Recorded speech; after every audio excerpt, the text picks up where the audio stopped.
E aí, eu sou Saor Lucena e seja bem-vindo ao podcast da editora Vida Nova. Aqui a gente procura conversar com autores, pastores e teólogos em geral sobre os livros lançados pela editora Vida Nova e as questões importantes que eles abordam.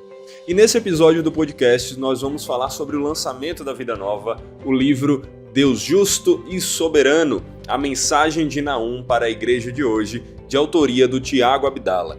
Uma obra que vem para somar na série A Mensagem da Bíblia para a Igreja de hoje, que já tem vários outros livros, inclusive alguns sobre os quais já conversamos em entrevistas aqui. Então, se você quiser também saber mais sobre eles, dá uma pesquisada nos outros episódios desse podcast, mas depois que você vê esse episódio. Porque nesse episódio aqui nós vamos falar desse livro que tem um papel importantíssimo por nos ajudar a entender mais sobre a mensagem do livro de Naum. Um livro que é muitas vezes esquecido ou menosprezado, mas que também é inspirado pelo Senhor e tem uma relevância muito grande para os nossos dias. Se você quer saber como é o processo de escrita de um comentário como esse, qual é o contexto histórico de Naum e sua mensagem principal, quais os significados dos riquíssimos símbolos usados por Naum para falar sobre Deus, seu povo e seus adversários, e quais as aplicações que esse livro tem para a nossa vida, você precisa ler essa obra aqui e ouvir a nossa conversa de hoje com o próprio autor, o Tiago Abdala. Tiago, seja muito bem-vindo ao podcast da Vida Nova. É um prazer ter você aqui com a gente, meu irmão. Obrigado, Saor, pelo convite. Para mim é uma alegria poder participar desse podcast e falar sobre mais um livro que Edições Vida Nova está lançando. Excelente. E esse livro eu acredito que seja duplamente especial para você, né? Sempre temos aqui um livro especial para falar, livros de autores bons lançamentos da Vida Nova, mas dessa vez o livro é seu, da sua autoria, né?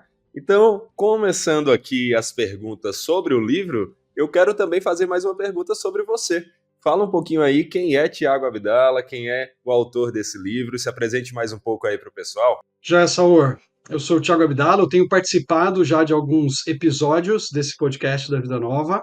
Eu Exatamente. sou professor do Instituto Missionário Palavra da Vida aqui no norte do Brasil, na cidade de Benevides, pertinho da capital Belém, do Pará. Fui pastor por 13 anos de uma comunidade local, da Igreja Batista Nova Esperança, que fica na zona norte de São Paulo, antes de estar aqui servindo como professor de tempo integral. E tenho a minha formação basicamente na área de Antigo Testamento, teologia bíblica e Antigo Testamento. Então, a Bíblia hebraica, né, as escrituras do Antigo Israel, são uma paixão para mim. Eu gosto de estudar, gosto de conhecê-las mais e falar sobre elas, né? Esse livro, então, tem tudo a ver com um dos pequenos, porém grandes profetas do Antigo Israel. E tenho contribuído também com Edições Vida Nova há 12 anos, como tradutor, revisor, talvez nos últimos 9, mais especificamente como editor de texto. Muito bom, Tiago. Realmente você já participou aqui com a gente de alguns episódios, né? Plural mesmo, porque eu acho que é o quê? O terceiro ou quarto já que a gente grava junto aqui, né? Eu acho que é o quarto já. Quarto É, por episódio. aí, por aí. Mas nesse, com certeza, eu creio que tem um gostinho a mais, um gostinho especial. Fala pra gente sobre essa escrita do livro. O que é que levou você a escrever esse livro aqui, escrever um comentário sobre o profeta Naum?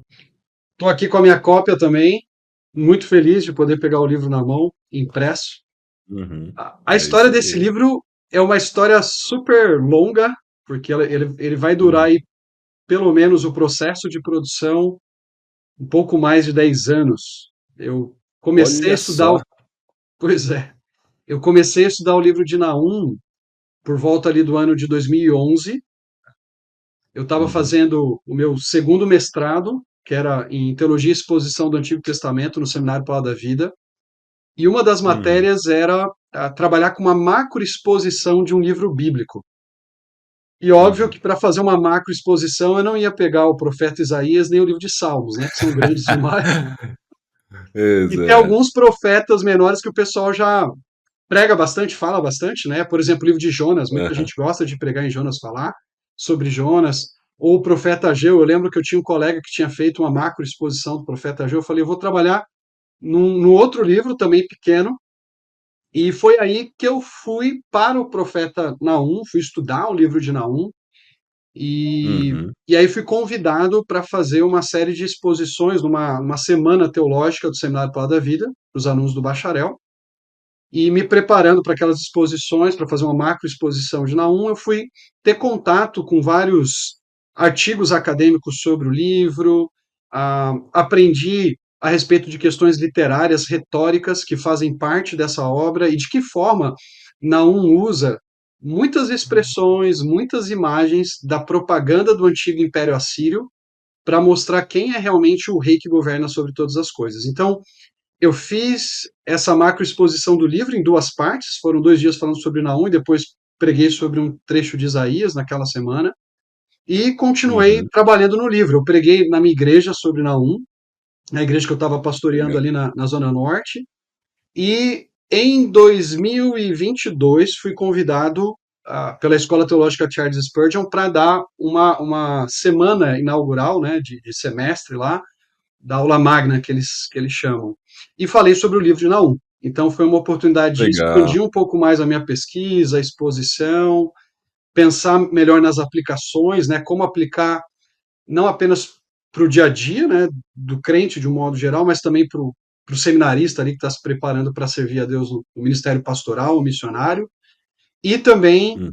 ah, tive a oportunidade de expor e de pregar no ano passado aqui no Instituto Missionário Palavra da Vida também sobre o livro de Naum. Então fui desenvolvendo as minhas mensagens e por fim, já conversando com o Sérgio, né, com a Vida Nova tendo aprovado o projeto do comentário, eu aproveitei o tempo de férias dos meus alunos no final de 2023 e agora comecinho de 2024 para expandir as minhas notas, para consultar especialmente fontes primárias, né? Eu fui atrás de de muito texto primário do antigo Império Assírio. Então, várias Legal. obras recentes foram lançadas, por exemplo, de versões bilíngues, que tinha o texto Uhum. acadiano, né, o acádico, e o texto em inglês das inscrições assírias antigas. Então, foi muito bom assim para aprender mais, para expandir.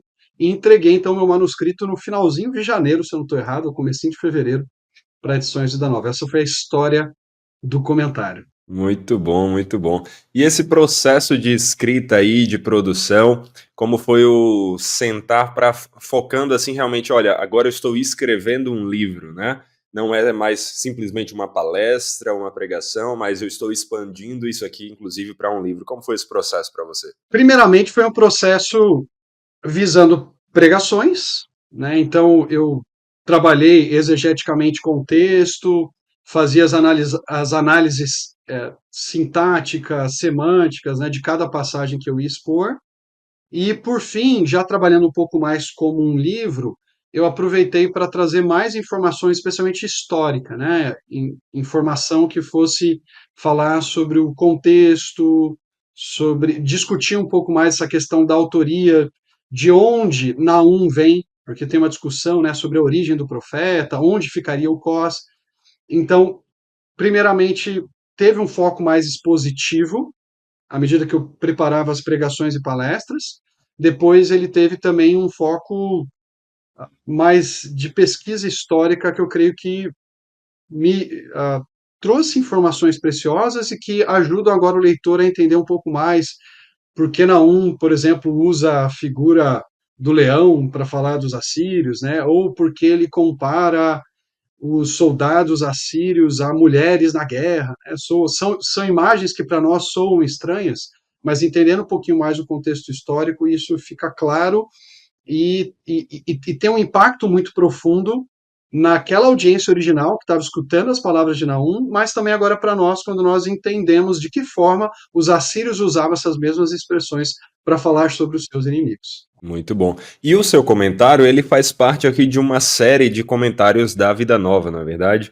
A série Sim. A Mensagem para a Igreja de Hoje. Inclusive, nós já tivemos a oportunidade também de conversarmos aqui sobre outros livros, uma vez, inclusive, com o reverendo Augusto Nicodemos. Ele tem um desses comentários da série falando sobre Gênesis, e aqui o seu comentário vem também somar com essa série, trazendo a mensagem do livro, trazendo aqui, como você mesmo colocou, uma exposição da mensagem, mas também analisando o contexto histórico, né, tudo mais.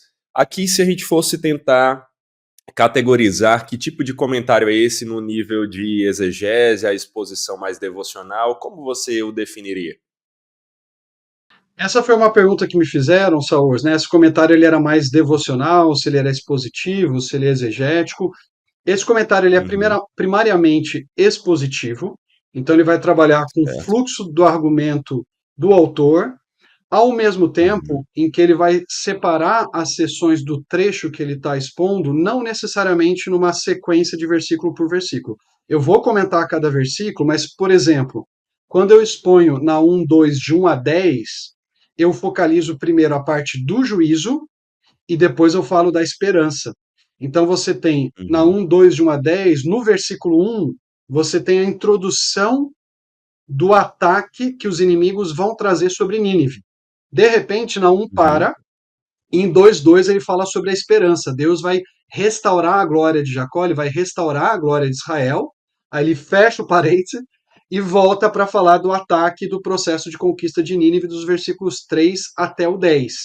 Então, numa sim. exposição, eu vou focalizar primeiro o juízo de Deus sobre Nínive e a esperança de Uhum, Deus para Israel. Então, nesse uhum, comentário, eu primeiro falo sobre os versículos 2, capítulo 2, versículos 1 e depois 3 a 10, e no final uhum, do capítulo em que eu estou comentando esse trecho específico de Naum, eu falo sobre o versículo 2 do capítulo 2.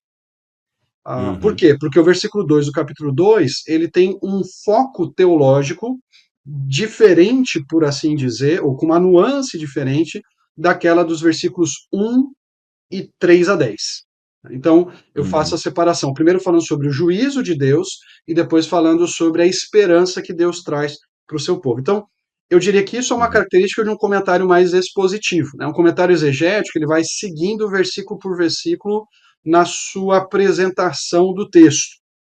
No certo. entanto, ainda que eu separe, né, por nuances ou ênfases teológicas, a maneira como eu comento um trecho de Naum, eu não deixo de falar de cada versículo. Eu acabo comentando sobre cada Uhum, versículo, sobre certas estruturas que nós encontramos de frases, ou explico um pouco mais, olha, essa palavra aqui tem essa ideia.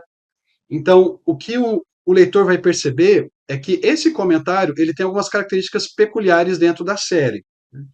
Qual que é a uhum. característica que eu diria que é mais peculiar dele? É o fato de que ele tem bastante nota de rodapé, porque eu entendo que é Legal. importante compartilhar com o leitor de onde eu tirei aquelas ideias que eu estou colocando ali, né? Até para que o leitor saiba que Uhum. tem procedência, que foi feita uma pesquisa. Então, se você somar as notas de rodapé de cada capítulo, você vai chegar em mais de 320 notas de rodapé ao longo de todo o Nossa, livro. olha só.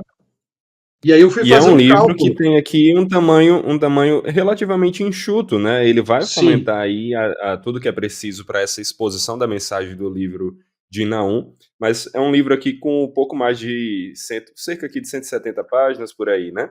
E mesmo assim você tem aí quase 400 notas de rodapé, é isso? eu contei exatamente 328 notas de rodapé. Olha só, então Ah, realmente uma baita pesquisa aqui, um livro, com uma pesquisa concentrada então. sim. E Saor, só para você ter uma ideia, né, de comentários do livro de Naum, são mais de 30 comentários que eu consultei só sobre o livro de Naum. Deu um Olha, que total aí interessante. de, sei lá, 100 fontes bibliográficas para esse comentário. Então, usei bastante fonte primária, usei Excelente. bastante comentário, bons Uhum. dicionários aí, hebraico, inglês, né? A gente tem um dicionário hebraico-inglês que é bastante respeitado, né, e bastante usado pelos especialistas, que é chamado de Halot, né, que é de dois Aham, autores, eu ia né, falar isso. o Baumgartner e o Uhum. Keller, né, então usei esse dicionário, eu tentei usar o melhor que a gente tem hoje de pesquisa sobre Excelente. Naum, sobre a língua hebraica e assim por diante, para trazer mais clareza para o nosso leitor, né. Muito bom, muito bom. Então temos um comentário aqui numa estrutura, como você citou, mais expositiva, mas que, para chegar nessa mensagem expositiva, fez uma consulta, uma pesquisa exegética profunda, né? Então tem a mescla aqui das duas coisas, ainda que com um certo foco na exposição da mensagem, né? E eu quero até que, logo vou perguntar para você qual é essa mensagem central, apesar de você já ter citado de alguma maneira um pouco sobre ela. Mas vamos começar falando do próprio autor, não agora do livro Deus Justo e Soberano, que é o seu livro aqui sobre o comentário de Naum, mas vamos agora passar para o próprio profeta. Vamos falar de Naum. Quem foi Naum e qual era o contexto histórico em que ele estava vivendo? Você já citou um pouco aí a história de Nínive e tudo mais, mas em que época essa história está se passando? O que é que está acontecendo? Quem é Naum? O que é que está acontecendo ali? Quando a gente pensa no profeta, né, no autor do livro, a gente pode situá-lo na primeira metade do século 7 a.C. Então, quando a gente está falando da primeira metade do século 7, a gente está falando do ano 700 até o ano 650 a.C. E aí existe entre os estudiosos uma discussão se Naum teria profetizado mais pertinho do final do Império Assírio, mais perto da queda de Nínive, por isso que ele falaria então da queda da capital do Império da época, ou se ele está escrevendo no momento em que o Império Assírio ainda é um império forte, ainda é um império que tem um grande domínio, que outros reinos ainda não o ameaçavam e assim por diante. Se a gente olha para os próprios dados que o livro nos traz, por exemplo, eu tenho aqui comigo Naum, capítulo 1, versículo 12, que diz assim: por mais fortes e numerosos que sejam, mesmo assim serão exterminados e destruídos. E aí depois Deus fala para ajudar, né? Embora eu tenha te afligido, não te afligirei mais. Então, Deus descreve a cidade de Nínive, né, o Império Assírio, como um império ainda que é numeroso e forte, né, como um poder ainda bastante difundido pelo Antigo Oriente Próximo e que tem um domínio garantido. Então, é bem pouco provável que Naum tenha escrito, ou até mesmo proferido, a sua mensagem numa época já perto do final desse império. O mais provável é que ele anuncie a sua mensagem durante o apogeu desse império, que é o período em que Assurbanipal, filho de Esarhaddon, governava e ele leva o império a conquistar até mesmo o Egito, por exemplo. Então, nós sabemos que Assurbanipal ele vai começar a governar a Síria por volta do ano 668 até o ano 631. Depois que Assurbanipal morre, a gente tem pouca informação sobre esse finalzinho do Império Assírio. É até um grande mistério, os estudiosos discutem como é que Nínive caiu, como é que foi esse processo de destruição, de conquista da cidade. Até hoje existe muita discussão sobre isso. Então, provavelmente Naum profetiza durante o reinado de Assurbanipal e num período que pode ser demarcado, por exemplo, com informações que ele nos traz lá no capítulo 3, versículos de 8 a 10. Se a gente olha para Naum 3, de 8 a 10, ele faz referência a uma cidade egípcia, que é a cidade de Tebas, que havia sido conquistada por Assurbanipal em 663 a.C. Então, Olha. com certeza, Naum não profetiza antes de 663. Por quê? Porque ele faz referência à queda de Tebas. Ele fala: olha, Ok. vocês estão achando aí que vocês são poderosos, que vocês são inconquistáveis? Olha para Tebas, olha o que aconteceu com Tebas lá atrás. Então, Naum profetiza depois de 663, mas ele ainda fala de um império com força, e nós temos a informação histórica de que a partir de 655, mais ou menos, ou seja, uns 8 anos depois, Tebas retoma o seu poder. Né? Então, ali os egípcios, os etíopes retomam o controle de Tebas, o que faria com que a imagem de Naum, o exemplo de Naum, perdesse força caso ele trouxesse a sua profecia e usasse esse exemplo muito tempo depois da queda de Tebas. Sim. E ele não faz menção, por exemplo, a outros eventos, como a gente sabe que o próprio Assurbanipal ele ataca uma cidade importante da época que era a Babilônia. O irmão de Assurbanipal estava governando Babilônia durante o reinado dele. Olha só. E ali entre os anos 652 e 648, Babilônia acaba sendo retomada pelos assírios, ele tira o irmão dele do poder, e não há nenhuma referência a isso no livro de Naum.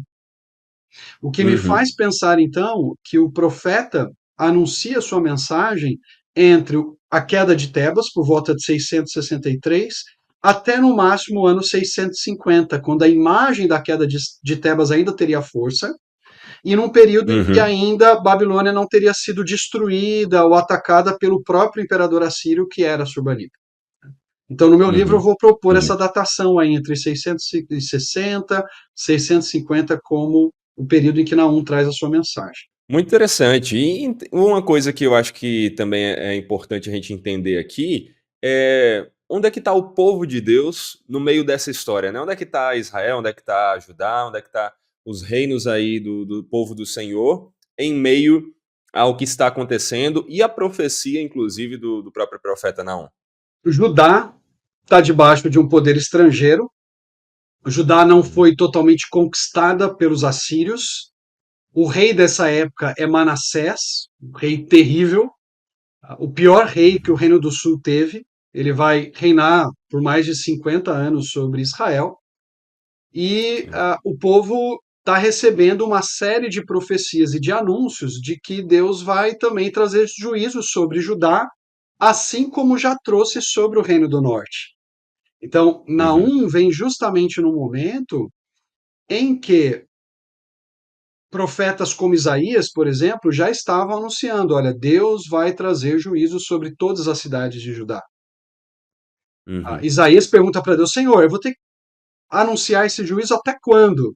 E a resposta de Deus em Uhum. Isaías 6 é até que as cidades estejam totalmente destruídas, né? Até que o povo esteja totalmente devastado.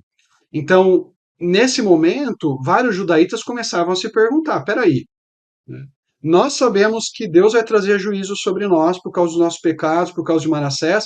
A gente tem que lembrar que lá em Segundo Crônicas, uma informação interessante, que é a de que Manassés, depois que ele é levado durante um tempo para um cativeiro estabelecido pelo imperador assírio, ele volta arrependido e quebrantado diante do Senhor. E aí o povo começa a se Olha aí. perguntar: peraí, né? Deus já está pegando pesado com a gente. A gente não foi conquistado pelos assírios, mas estamos debaixo da suzerania deles, né? Então Israel era um Sim. estado vassalo. Aliás, Judá era um estado vassalo. Tinha certa Uhum. liberdade, mas tinha que pagar tributo para Uhum. os assírios e estava debaixo da ameaça Só, síria. só fazer um comentário breve aqui, que é um assunto muito comum já, até mesmo nas exposições das igrejas e tudo mais, mas só lembrar para alguém que talvez não esteja tão familiarizado, que aqui quando a gente está falando do povo de Deus, a gente está falando da época do reino dividido, né, em que Uhum. 10 tribos formaram o que nós chamamos de reino do norte, ou reino de Israel, e o reino do sul ali, que vem Judá e Benjamim também, né, ali envolvido. Então a gente está falando dessa divisão, certo? Reino do Norte já está conquistado e Judá está com. Ele está conquistado, mas ainda está vivendo na sua liberdade, pagando impostos a um outro rei, é isso? Perfeito, Saor. O Reino do Norte caiu lá em 721, 722, Uhum. 721, nas mãos dos assírios. E o Reino do Sim. Sul, desde Acás, tem Uhum. se colocado debaixo do jugo assírio, mas não foi totalmente conquistado por eles. Então a gente Certo. vai se lembrar, por exemplo, de um outro rei que é o rei Ezequias. Ezequias tentou Uhum. tirar o jugo assírio de sobre si, né? Tentou liberdade total para Judá. O que aconteceu?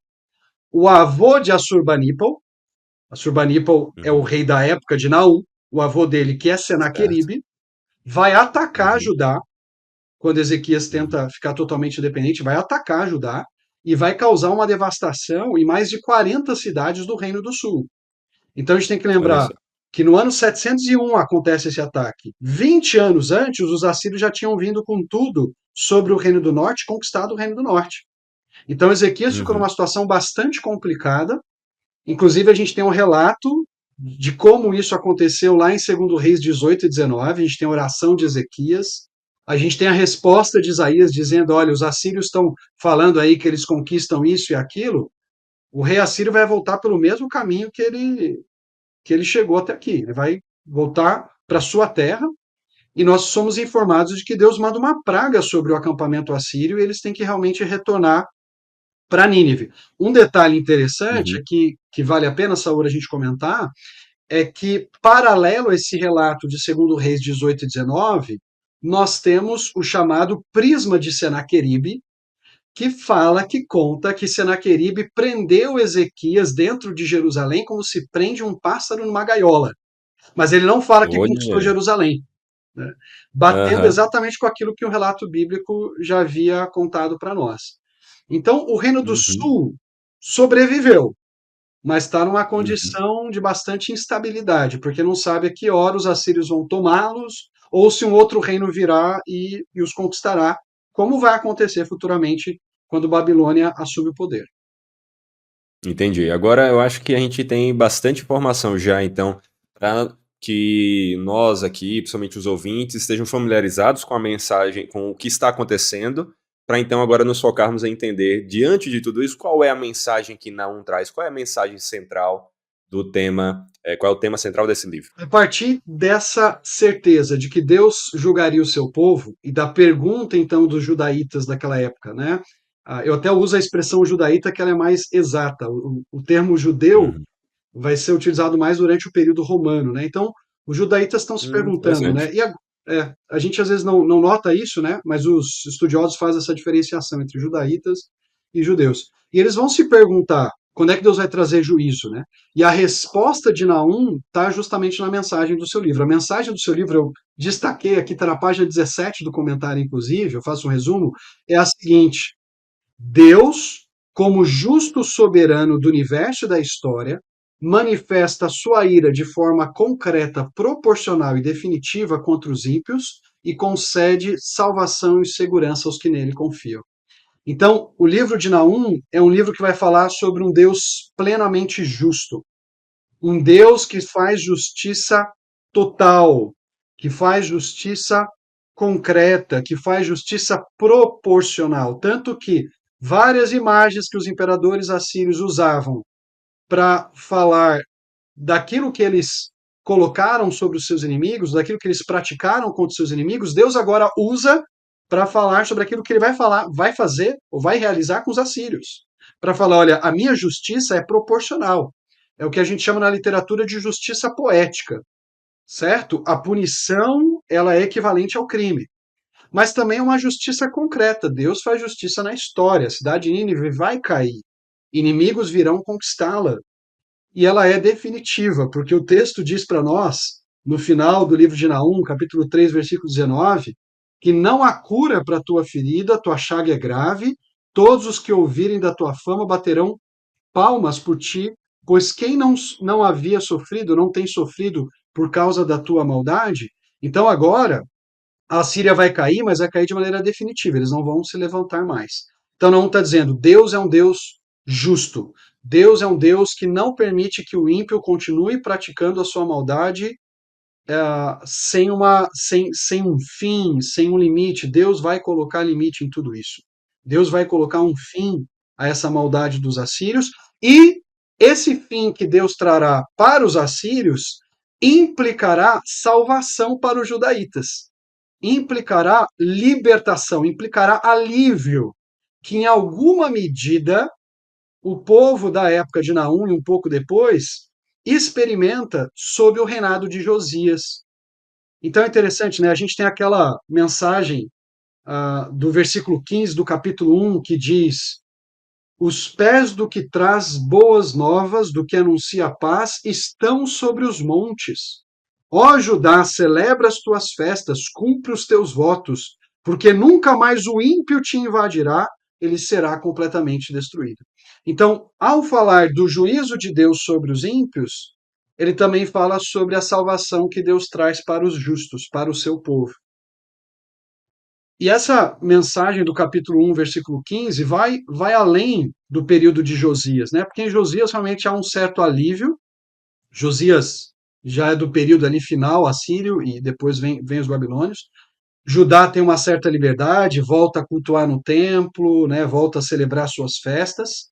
Mas depois de Josias, Judá acaba caindo nas mãos dos babilônios. Então eu acho interessante porque o versículo 15 do capítulo 1 aponta para um final de Deus, né? Aponta para uma libertação que Deus vai trazer para o seu povo lá na frente, já no fim dos tempos, quando Judá será plenamente restaurada, quando a nação de Israel será plenamente restaurada e desfrutará de paz completa. Então, o Deus que traz salvação na história para o seu povo é um Deus que vai trazer também salvação definitivamente na consumação dos tempos. Então, Deus ele opera assim, trazendo juízo sobre os ímpios, mas também salvação para os justos. Daí esse equilíbrio que a gente encontra, né? Naum fala de um Deus poderoso, de um Deus cuja ira se derrama como um fogo, mas ele também fala de um Deus, no capítulo 1, versículo 7, que ele é como uma fortaleza para aqueles que nele confiam. Então, ele é esse vulcão em erupção que julga os ímpios, mas é essa fortaleza segura para aqueles que se abrigam debaixo das asas dele, para aqueles que buscam o seu refúgio no Senhor. Amém, amém. Que ainda bem que cremos nesse Deus, ainda bem que sabemos que Ele existe e que Ele que cuida de nós, Ele que rege as nações, né? E aí tem tudo a ver, então, esse tema central com o que você colocou aqui como título do livro, né? Deus justo e Deus soberano, né? Deus justo e soberano. Esses dois atributos se destacam aqui nesse livro. E esses atributos aqui sendo destacados, eles, qual é o papel deles? Qual é o, melhor dizendo, o que mais a gente vê no livro de Naum que nos faz crescer no conhecimento do Senhor, do seu caráter, como no Antigo Testamento como um todo, mas aqui a partir dessa mensagem de Naum, seus atributos e o seu caráter. Por um lado, a gente tem a certeza e a segurança de que a maldade dos ímpios vai ter um fim. Então, eu comento isso no livro aqui, eu quero até ler um trechinho dele, bem interessante, porque ao falar sobre o fim de Nínive e a salvação que os judaítas experimentariam, Deus estava falando de um final feliz. E aí eu digo assim no comentário: para os que praticam o mal, a justiça de Deus soa assustadora, mas para os que esperam por redenção e libertação, a justiça de Deus produz alegria e celebração. Esperar Uhum. pelo final de Deus é esperar por um final feliz. A história da salvação não é um conto de fadas para entreter crianças antes de dormir. A história da salvação é a concretização do anseio de todos esses contos: o julgamento do mal, a redenção plena daqueles que foram vítimas do mal e uma condição de bem-aventurança ou de felicidade permanente daqueles que são justos. Então, essa visão de Deus traz para nós conforto, num certo sentido.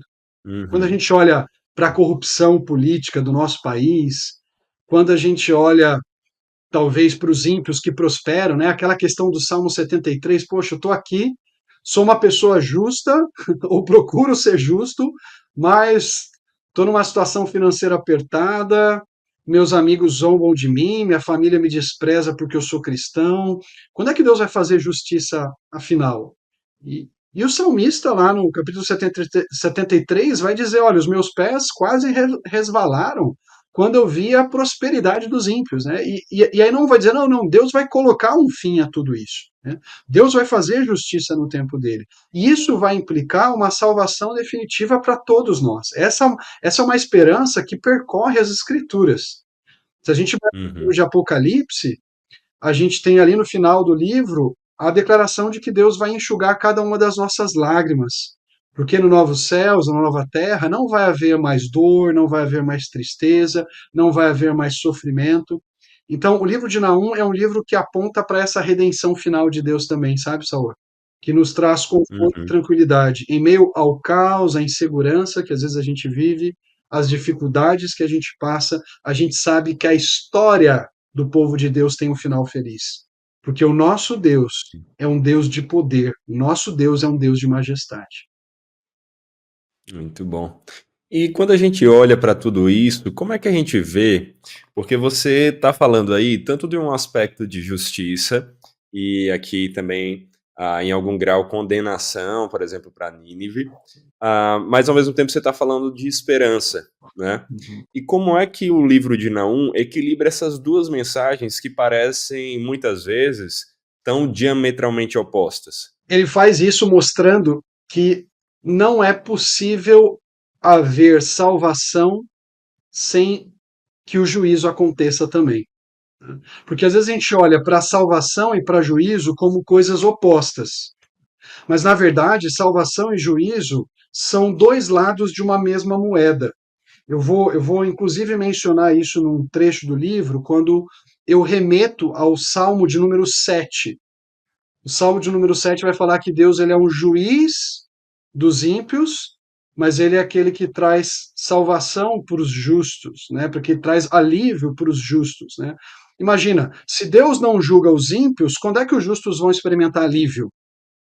Se a maldade não tem o seu fim, como é que a salvação ou como é que o estado de paz e de tranquilidade vai surgir?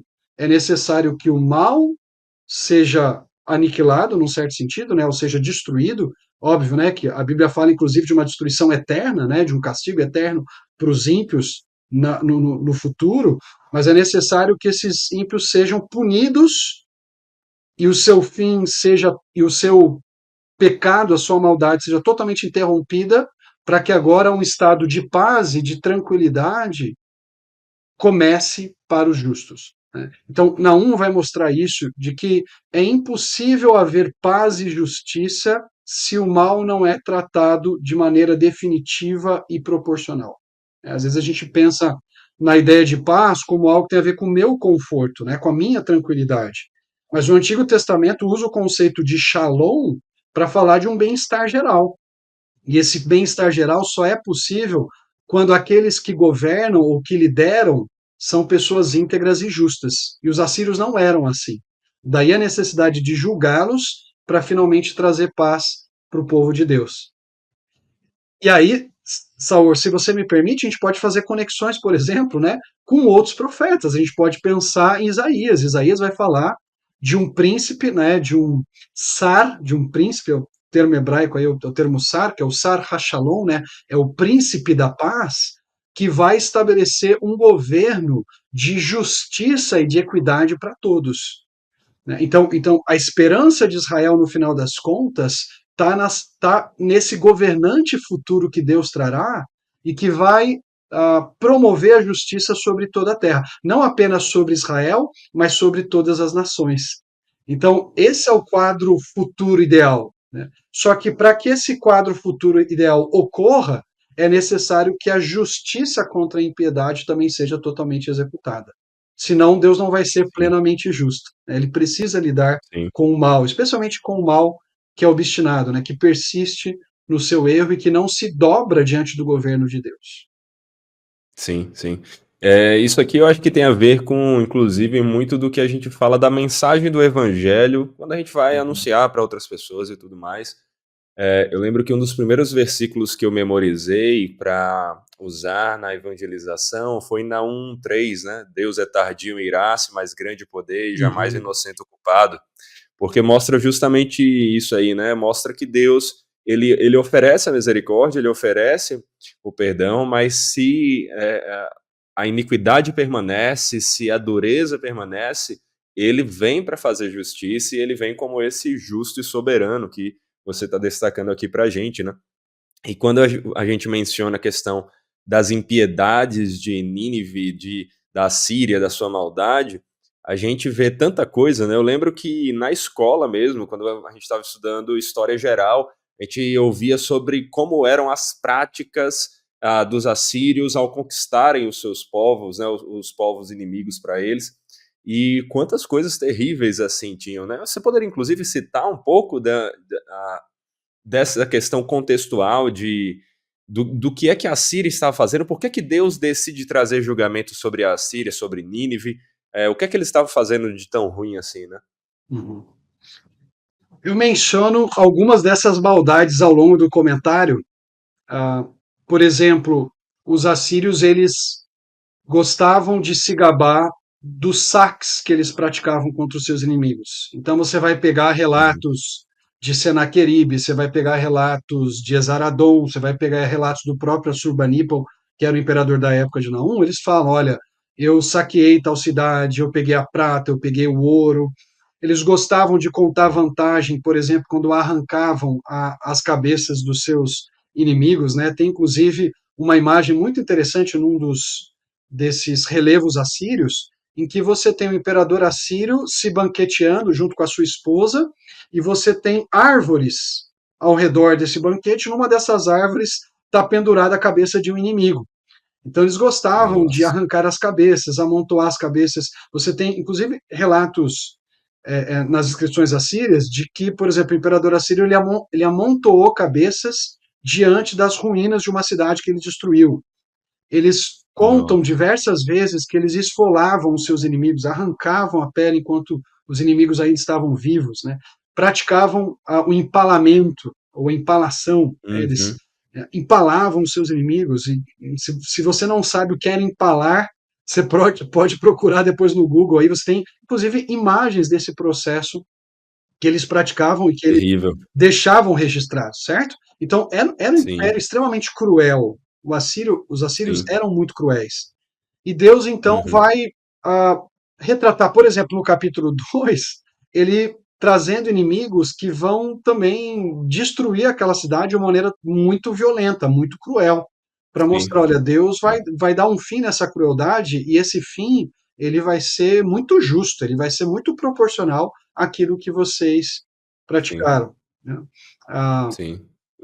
nesse sentido, até, Saor, se a gente pensar na maneira como os imperadores assírios se descreviam, eles gostavam de se descrever como leões ferozes na batalha, né? Então você Uhum. tem cenas, né, nessas inscrições em que o imperador assírio fala assim: ah, eu rugi como leão na batalha, né, eu me enfureci contra o meu inimigo.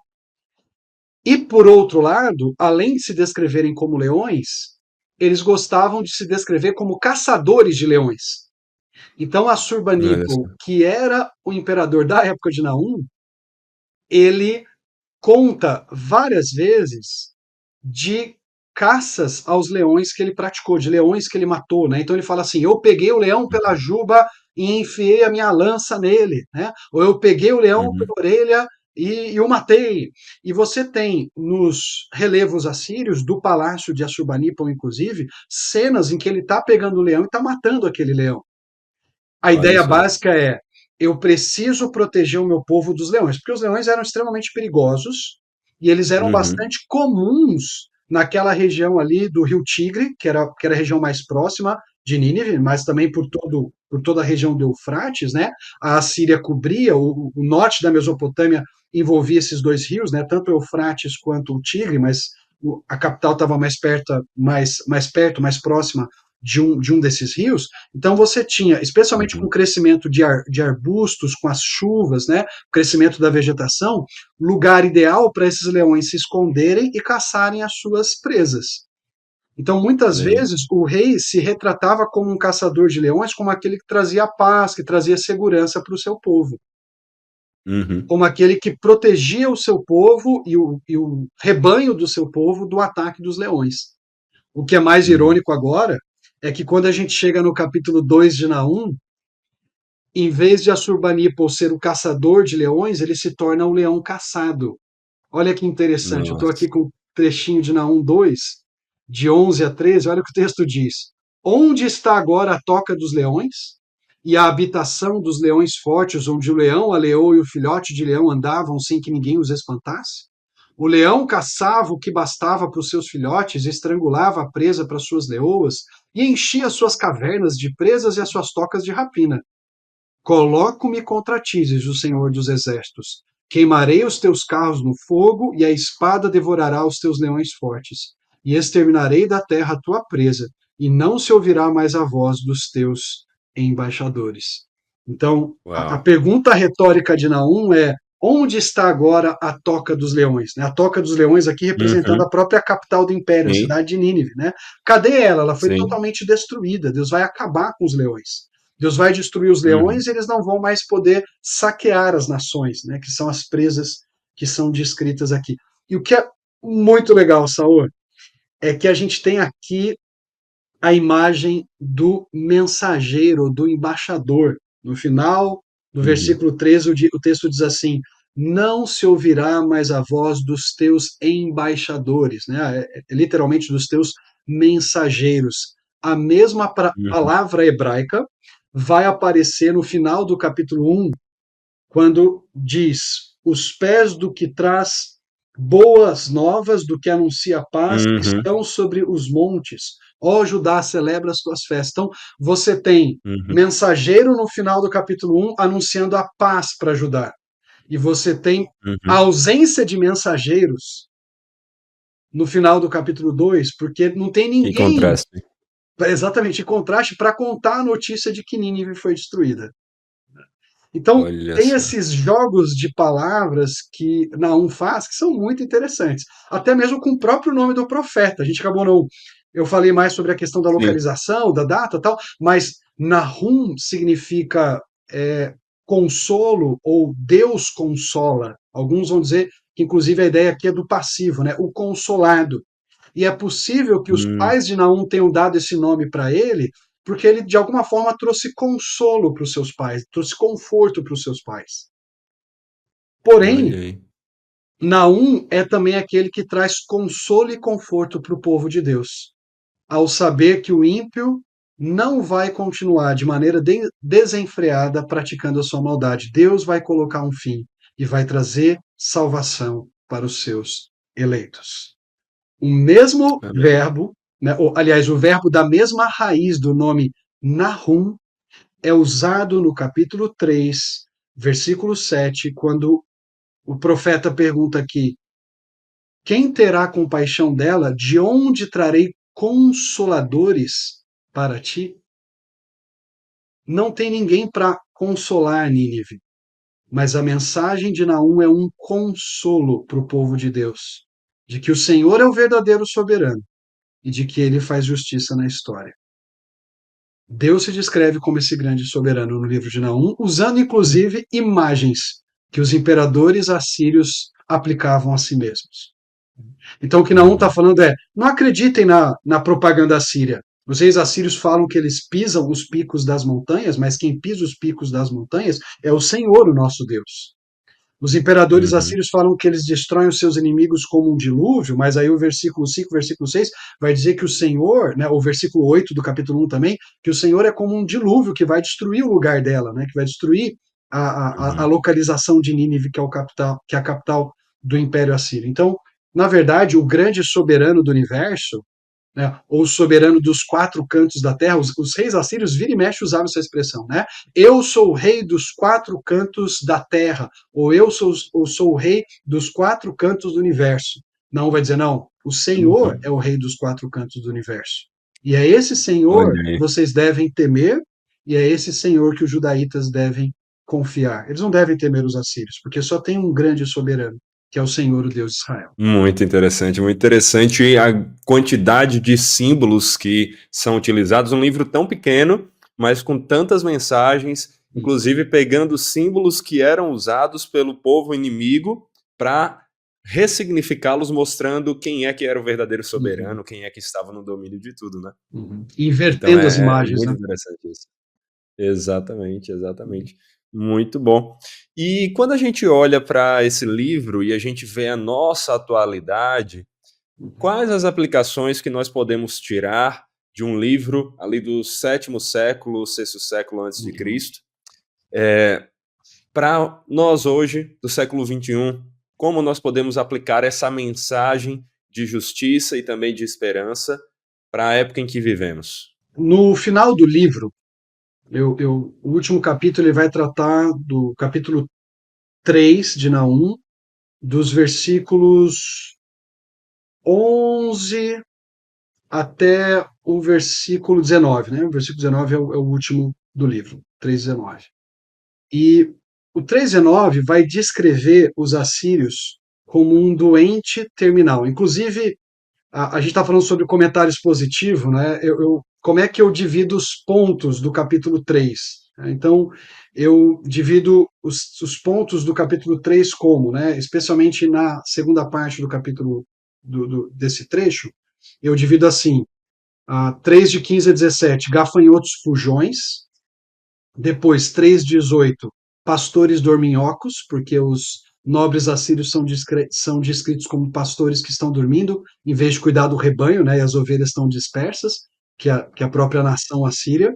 E o último ponto é o doente terminal. Então, eu falo sobre esse poder que passa e sobre esse fim que expõe à fraqueza daquele império supostamente invencível, inconquistável, né? Foi um império que teve o seu poder enfraquecido e foi finalmente derrotado pelos babilônios e medo-persas e assim por diante. E aí eu trago uma aplicação mostrando a necessidade de nós reconhecermos as nossas limitações e a nossa pequenez. Porque é fácil também a gente olhar, a gente está falando muito sobre Deus colocando um fim à maldade dos ímpios. Mas esse texto também nos chama a ter uma visão adequada de quem Deus é. Eu vou citar num trecho uma imagem muito interessante que Calvino usa nas Institutas para falar das Escrituras como óculos que nos ajuda a enxergar melhor quem é Deus e aquilo que ele faz. Quando a gente vem para o livro de Naum, a gente entende melhor quem é o nosso Deus. O nosso Deus é um Deus de poder, é um Deus cujas nuvens são a poeira dos seus pés. É um Deus temível, é um Deus cuja presença faz os lugares mais frutíferos secarem, como Bazã e o Carmelo, e é o Deus que faz as montanhas tremerem. E aí a pergunta é: qual a nossa reação diante de um Deus tão grandioso e poderoso assim?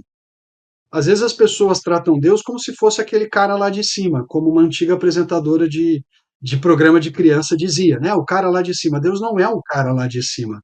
Deus é o grande soberano que merece o meu temor e o seu temor, né? Então, eu faço algumas conexões numa parte do livro aí, dessa questão da grandeza de Deus, com, por exemplo, a reação que Isaías tem lá em Isaías capítulo 6. Quando ele vê Deus sentado num alto e sublime trono, a reação dele é dizer o quê? Ai de mim, estou perdido, né? Porque eu vi o Senhor dos Exércitos. E eu sou um homem de lábios impuros e habito no meio de um povo de impuros lábios, né? E eu vi o grande soberano. Então, o livro de Naum nos lembra que o nosso Deus é digno do nosso temor, da nossa devoção, da nossa entrega. Ele é digno da nossa lealdade, porque ele é o único soberano que merece realmente um compromisso total. Tem muita gente aí, por exemplo, se a gente pensar em termos de aplicações contemporâneas, tem muito cristão fechando com esse ou aquele político, né? Como se esse ou aquele político fosse o nosso grande Messias, né? O grande libertador.